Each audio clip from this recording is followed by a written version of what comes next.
For this presentation, we are going to take a look at the shelter system for domestic house cats and go over changes on how it could be better and improved. I have made several changes to the current system with the goal of maximizing cats' welfare. For this project, I chose to redesign the shelter system for domestic house cats. Why does the system need to be redesigned, you might ask? Quite simply, the current system is horrible and does not optimally meet cats' welfare needs. The first step in redesigning my animal enclosure was determining the current welfare issues so I knew what I had to focus on. I found the top 5 welfare issues were: number 1, lack of knowledge by the staff about the temperament of the cats in their care. The staff at shelters rarely know about the cats in their care, which means they cannot optimally match them with families who might want to adopt them. Number 2, overcrowding due to too many intakes. This is due to not enough space to humanely house all the cats that come through the shelter doors. In most shelters, cats are euthanized after a set period of time as a method of preventing overcrowding. Number 3, cross-contamination in quarantine. This is a big issue because most shelters will place new intakes in quarantine before they are checked out by a vet. The result is perfectly healthy cats are placed in a room with cats that may have contagious diseases. This can easily lead to cross-contamination, and a perfectly healthy cat can become quite sick quite fast. Number 4, cats' physical health is not always a priority. Many times, even when cats are in the adoption room, physical problems go unnoticed or are not taken as seriously as they should be. The result is that adopters could take home a sick cat and not know it. And number 5, cats' mental health. Most often, cats are kept in cages, even once they have been moved out of quarantine and onto the adoption floor. As a result, they cannot move around like they instinctively want to. If they're not in cages, they're in an overcrowded room with too many different personalities, so clashes can and do happen. So what changes can be made, you might ask? My shelter is split up into 2 floors. Shown here is the quarantine floor. If you recall, cross-contamination in quarantine is one of the top welfare issues cats in shelters face. Instead of putting all the cats in a single room together, new intakes are placed in an isolated room for a few days before they can be checked out by an on-staff vet. I have included 2 vet tech rooms on the quarantine floor that are close to the isolation rooms to ensure that the process can be done as quickly as possible.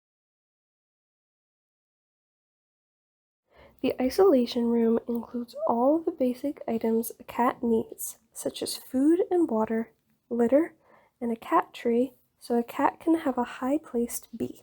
Cats like to be in high places, so this addition could cut down on stress a new intake might experience. I have also included French doors that can remain open or closed off to create 2 separate spaces. One of the biggest issues shelters face is overcrowding. They often do not have enough space to house all their intakes. This design takes that possibility into account and creates more space to house the cats without requiring a bigger building. If there are not many new animals coming in, the doors can remain open and the cat can have the entire space to live in. If there are an excessive number of cats coming in, the doors can simply be shut, creating space for 2 cats. The vet tech room is nothing fancy. It's just like the exam room in any vet office.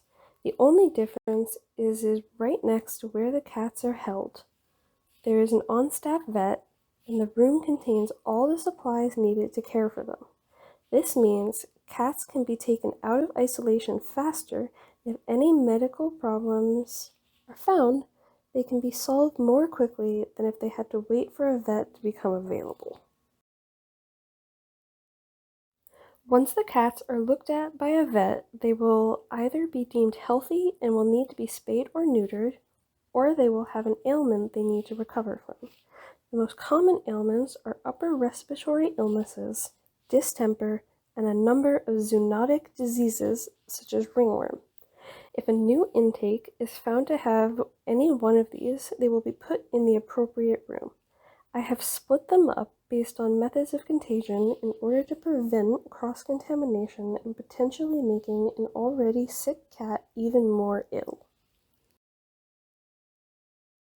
For the sake of easily medicating them and easily monitoring their health to ensure a fast recovery, the cats in these rooms are in cages.